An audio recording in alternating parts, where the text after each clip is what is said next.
নমস্কার, রূপচর্চায় সকলকে স্বাগত। এই মুহূর্তে একটি গুজব ছড়াচ্ছে যে গরমের তীব্রতার কারণে বাংলার সমস্ত স্কুল আবার নতুন করে ছুটি হচ্ছে এক সপ্তাহের জন্য।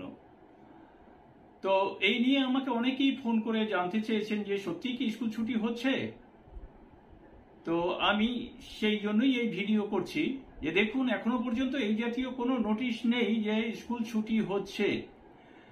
এর আগেই সরকার নোটিশ দিয়ে জানিয়ে দিয়েছে যে ৩ তারিখ স্কুল খুলছে গ্রীষ্মের ছুটি শেষ করে এবং ভোটের কাজ মিটে যাওয়ার কারণেও।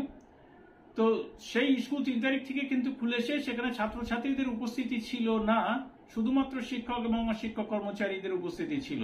কিন্তু ১০ তারিখ থেকে ছাত্রছাত্রীদের উপস্থিত হতে বলা হচ্ছে। আর তারপরেই কিন্তু এই গুজব রটেছে যে ১০ তারিখ থেকে আবারও ৭ দিনের জন্য স্কুল ছুটি থাকছে। তো এই প্রসঙ্গে বলে রাখি যে না, এরকম কোনো নোটিশ কিন্তু জারি হয়নি।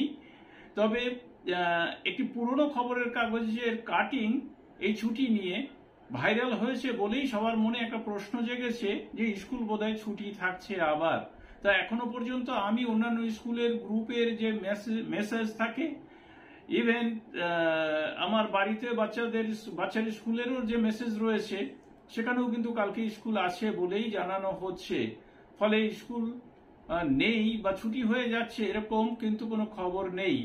হ্যাঁ, স্কুল ছুটি হচ্ছে উত্তরপ্রদেশ, দিল্লি, এখানে কিন্তু স্কুল ছুটি হচ্ছে এই কারণেই যে গরমের তীব্রতা সেখানে প্রবল, আর সেই কারণেই তারা ছুটি বাড়িয়েছে। আর এই নিয়ে ২-১ দিন যাবৎ কিন্তু এই খবরটি প্রচারিত হচ্ছে। আর তারপরে এই খবরের কাগজের কাটিংটি প্রচারিত হওয়ার ফলেই ছুটি নিয়ে কিন্তু সবার মধ্যেই একটা দ্বন্দ্ব দেখা দিয়েছে। তো এই গুজবে কান দেবেন না বা বিভ্রান্ত হবেন না।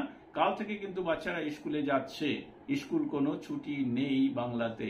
এরপরে যদি কোনো নতুন নোটিফিকেশন আসে তা অবশ্যই আমি ভিডিওর মাধ্যমে জানাবো। সকলকে ধন্যবাদ জানিয়ে শেষ করছি। ভালো থাকবেন, সুস্থ থাকবেন।